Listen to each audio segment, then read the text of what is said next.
नमस्कार। इससे पहले मैंने संपादकीय लेख के बारे में बताया था। आज मैं बताऊंगी कि अच्छे संपादक में क्या क्या गुण होने चाहिए।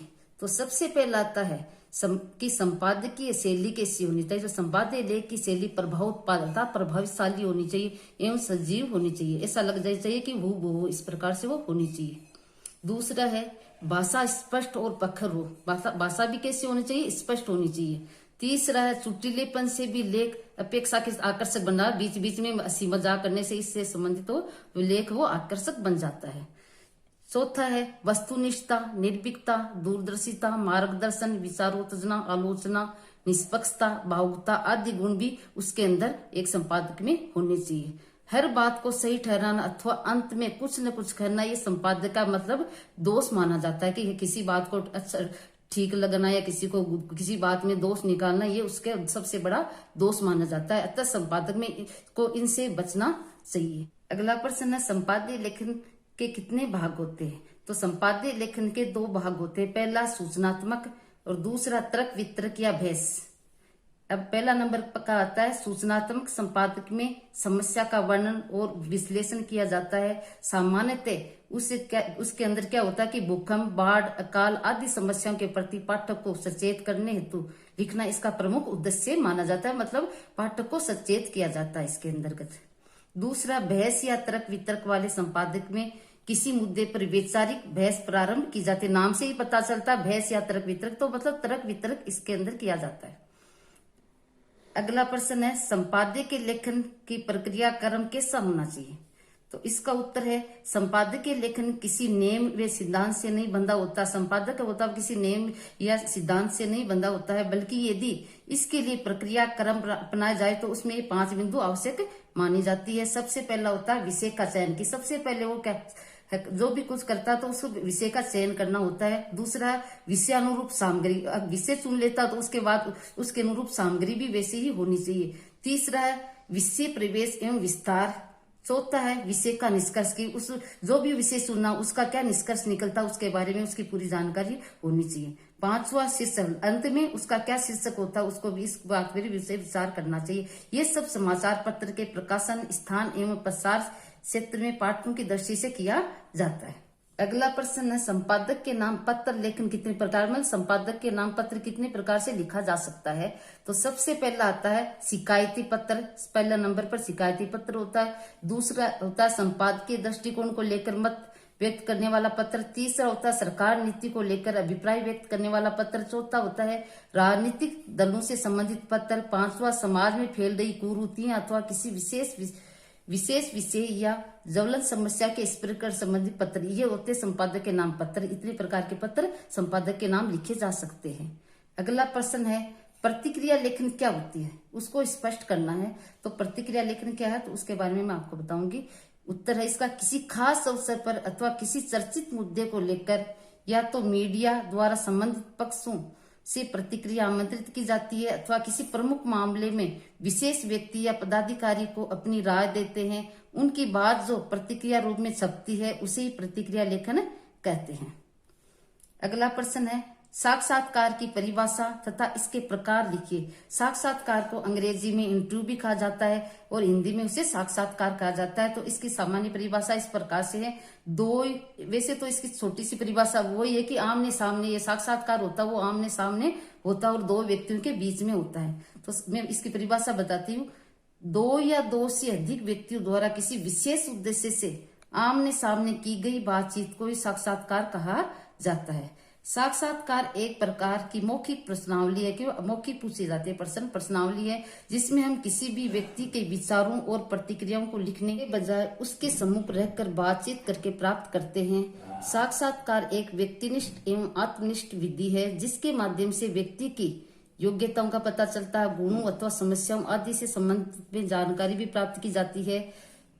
इसकी गुड एवं हट के अनुसार परिभाषा इस प्रकार से कि किसी उद्देश्य से किया गया गंभीर वार्तालाप ही साक्षात्कार होता है। दूसरे के अनुसार रेडमा हाउस के अनुसार है, शब्दकोश के अनुसार साक्षात्कार की परिभाषा इस प्रकार है कि साक्षात्कार उस वार्ता अथवा भेंट को कहा गया है जिसमें संवाददाता या लेखक किसी व्यक्ति या व्यक्तियों के सवाल जवाब के आधार पर किसी समाचार पत्र में प्रकाशन के लिए अथवा टेलीविजन पर प्रसारण हेतु सामग्री एकत्रित करता है। अब आगे प्रश्न आता है कि उसकी क्या विशेषताएं हैं, कि साक्षात्कार की क्या विशेषताएं होती है। ये पहली विशेषता है कि दो व्यक्तियों के मध्य संबंध की पहली विशेषता ये है कि ये दो व्यक्तियों के बीच में आपस संबंध स्थापित करता है। दूसरी है ये एक दूसरे से संपर्क स्थापित करने का साधन है। तीसरा है साक्षात्कार से संबंधित दोनों व्यक्तियों में से एक व्यक्ति को साक्षात्कार के उद्देश्य के विषय में पूरा ज्ञान होना चाहिए। अब है साक्षात्कार के 3 प्रमुख अवयव माने जाते हैं। सबसे पहला आता है, पहला अवयव है साक्षात्कारकर्ता, दूसरा साक्षात्कार हेतु प्रश्न, तीसरा साक्षात्कार देने वाला। ये 3 प्रमुख अवयव माने जाते हैं साक्षात्कार में। दो व्यक्तियों के बीच यदि बातचीत निरुद्देश्य मतलब बिना उद्देश्य के होती है तो उसे साक्षात्कार नहीं कहा जा सकता, वो किसी न किसी उद्देश्य से ही साक्षात्कार होता है। साक्षात्कार के प्रकार, सबसे पहला आता चयनात्मक साक्षात्कार। कि चयनात्मक साक्षात्कार क्या होता है? जब साक्षात्कार का प्रयोग किसी भी जीविका में नए नियुक्ति हेतु चयन के लिए किया जाता है तो इस प्रकार के साक्षात्कार को चयनात्मक साक्षात्कार कहा जाता है। इस प्रकार के साक्षात्कार में साक्षात्कार प्रदाता से उस जीविका में उपयुक्तता से संबंधित प्रश्न पूछे जाते हैं। साक्षात्कारकर्ता को कुछ ऐसे प्रश्न भी पूछता है जिसके आधार पर साक्षात्कार प्रदाता की अभिवृत्तियों का पता चलता है, अभिक्षमता का पता चलता है, उसकी योग्यता का पता चलता है तथा उसके आचरण के बारे में आसानी से जानकारी प्राप्त हो सकती है। वो होता है चयनात्मक साक्षात्कार के अंतर्गत आता है। दूसरा शोध साक्षात्कार। शोध का अर्थ होता है खोज करना। तो इस प्रकार के साक्षात्कार में किसी विषय पर विभिन्न व्यक्तियों के विचारों को जानने का प्रयास किया, मतलब विभिन्न व्यक्तियों के विचारों को सबसे पहले क्या किया जाना जाता है। ये साक्षात्कार अनुसंधानकर्ताओं के द्वारा ही संपन्न किया जाता है तथा इस साक्षात्कार का उद्देश्य किसी प्रकार की मौलिक जानकारी प्राप्त करना होता है। इसके अंतर्गत व्यक्ति के मनोभावों को मनोवृत्तियों और अभिरुचियों व इच्छाओं का पता लगाकर ये सामाजिक तथ्यों की खोज करनी होती है। ये इस शोध साक्षात्कार के अंतर्गत आता है। तीसरा निदानात्मक साक्षात्कार अर्थात किसी समस्याओं को हल करना। इस प्रकार के साक्षात्कार के माध्यम से साक्षात्कारकर्ता बालक किसी व्यक्ति की समस्या के विषय में आवश्यक जानकारी प्राप्त करने का प्रयास करता है। इस साक्षात्कार का प्रयोग अधिकांश दान अनुसंधान के अंतर्गत किया जाता है। जब किसी समस्या से संबंधित कारणों की खोज करनी होती है तभी इस प्रकार के साक्षात्कार को संपन्न किया जाता है। खोज करना ही साक्षात्कार प्रमुख उद्देश्य माना जाता है। चौथा है उपचारात्मक साक्षात्कार। साक्षात्कार जैसे कि इस साक्षात्कार के नाम से पता चला किसी चीज की समस्या का उपचार करना, तो नाम से इसे पता चला किसी चीज का उपचार करना। उपचारात्मक साक्षात्कार जैसे कि इस साक्षात्कार के नाम से स्पष्ट है कि इस साक्षात्कार का उद्देश्य समस्या के कारणों का ज्ञात करने उपरांत समस्या का उपचार करना होता है। इसके लिए उन सभी से साक्षात्कार किया जाता है जो समस्या को उपचार की किसी भी दृष्टि से सहायक होते हैं। अगला है 5वां है संरचित साक्षात्कार। संरचित साक्षात्कार में साक्षात्कारकर्ता साक्षात्कार प्रदाता से पूर्व निर्धारित प्रश्नों को एक निश्चित क्रम में पूछता है। मतलब प्रश्नों का क्रम कैसे होता है? निश्चित होता है और क्रम से होता है तथा विषय द्वारा ही दिए गए उत्तरों को एक मानवीकृत फॉर्म में रिकॉर्ड किया जाता है। इस तरह से इस साक्षात्कार में साक्षात्कार देने वाले सभी व्यक्तियों से एक ही तरह के प्रश्न एक निश्चित क्रम में पूछकर साक्षात्कारकर्ता एक खास निष्कर्ष पर पहुंचने की कोशिश करता है। अगला आता है असंरचित साक्षात्कार।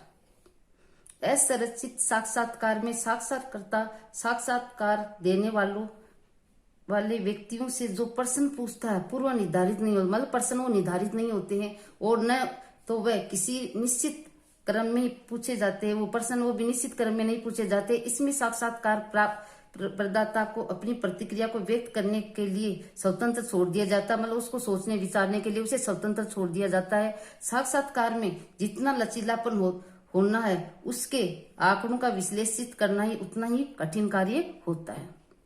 अब अगला आता है कि अच्छे साक्षात्कारकर्ता के क्या गुण होने चाहिए। तो सबसे पहले अच्छे साक्षात्कारकर्ता में निम्न गुण होने चाहिए। तो सबसे पहले आता है साक्षात्कारकर्ता को अपनी बात सीधी एवं स्पष्ट शब्दों में करनी चाहिए, मतलब जो भी बात को घुमा फिरा के नहीं करना चाहिए। जो भी प्रश्न पूछना हो स्पष्ट शब्दों में पूछना चाहिए।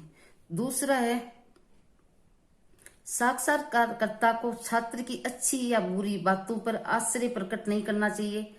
छात्र की सभी त्रुटियों कमियों को शांतिपूर्वक सुनना चाहिए। अगर उसमें कोई कमी भी दिखाई देती है तो उसकी बात को ध्यानपूर्वक सुनना चाहिए। तीसरा है, तनावपूर्ण स्थिति को समाप्त करने के लिए साक्षात्कारकर्ता को हंसमुख होना भी चाहिए। मतलब उसकी साक्षात जो इंटरव्यू को देने के लिए आते हैं उसको तनाव को मुक्त करने के लिए उसे हंसमुख भी होना चाहिए। अगला है, साक्षात्कार के लिए उसमें संवेदनशीलता होनी चाहिए, कूटनीति, धैर्य और साहस जैसे गुण भी होने चाहिए। पांचवा है, साक्षात्कार में वे ही सवाल पूछने चाहिए जो आम पाठकों के मन में हो सकते हैं, मतलब साधारण प्रश्न उसे पूछने चाहिए। अगला है, साक्षात्कार संबंधी समस्त सूचनाओं व जानकारियों से अवगत उसे होना चाहिए। सातवां पॉइंट है, साक्षात्कार का सवाल और फिर जवाब रूप में क्रमिक लिखना चाहिए ताकि वह सुंदर आलेख बन सके। आठवां पॉइंट है, साक्षात्कार प्रदाता की भावना को सम्मान किया जाना चाहिए, उसकी भावनाओं का सम्मान भी किया जाना चाहिए। साक्षात्कार की विशेषताएं। साक्षात्कार की विशेषता प्रमुख रूप से 3 होती है। सबसे पहले कि दो व्यक्तियों के मध्य संबंध, दो व्यक्तियों के बीच में संबंध स्थापित करता है। दूसरा है, एक दूसरे से संपर्क स्थापित करने का साधन है, एक दूसरे से संपर्क भी स्थापित किया जाता है इसके द्वारा। तीसरा है, साक्षात्कार से संबंधित दोनों व्यक्तियों में से एक व्यक्ति को साक्षात्कार के उद्देश्य के विषय में ज्ञान होना चाहिए, अर्थात उसे पूरा ज्ञान होना चाहिए। उस विषय में जो साक्षात्कार लेता है उसको उस विषय में पूरी जानकारी होनी चाहिए। अब साक्षात्कार के लाभ। साक्षात्कार विधि के प्रयोग में लाना सरल भी है। सबसे पहले ये है कि इस विधि को लाना सरल होता है। दूसरा है, छात्रों की अंतर्दृष्टि को विकसित करने में सहायक भी होता है। तीसरा पॉइंट है, इसका संपूर्ण व्यक्तित्व को समझने में ये विधि उत्तम, साक्षात्कार के द्वारा उसके सभी संपूर्ण व्यक्तित्व को समझा जा सकता है, क्योंकि इसमें व्यक्ति की अभिव्यक्ति एवं संवेग, विचार आदि सभी का अध्ययन भी होता है। अगला पॉइंट है कि साक्षात्कार देने वाले को अपनी समस्याएं प्रकट करने का साक्षात्कार अच्छा अवसर प्रदान करता है। पांचवा पॉइंट होता है कि साक्षात्कार की प्रकृति लचीली होती है, किसी महत्वपूर्ण बात को ध्यान में रखकर आगे बढ़ा जा सकता है। इस प्रकार व्यक्तित्व के किसी भी विशिष्ट पक्ष के बारे में जानकारी प्राप्त की जा सकती है। छठा पॉइंट है कि इस विधि के दौरान ऐसे प्रश्नों को स्पष्ट किया जा सकता है जो व्यक्ति के समझ में न आ रहे हो। अगला है, इस विधि के दौरान ऐसे प्रश्नों को स्पष्ट किया जा सकता है जो व्यक्ति के समझ में न आ रहा हो। इस प्रकार के प्रश्न भी उससे पूछकर उसको समझा जा सकता है। अगला पॉइंट है, इसके द्वारा व्यक्तियों से ऐसी सूचनाएं प्राप्त की जा सकती है जो लिखित रूप से भी प्राप्त करना संभव न हो। अगला पॉइंट, बातचीत के दौरान साक्षात्कारकर्ता व्यक्ति की अनिच्छा, असहयोग इत्यादि मनोभावों को भी अवलोकन वो कर सकता है।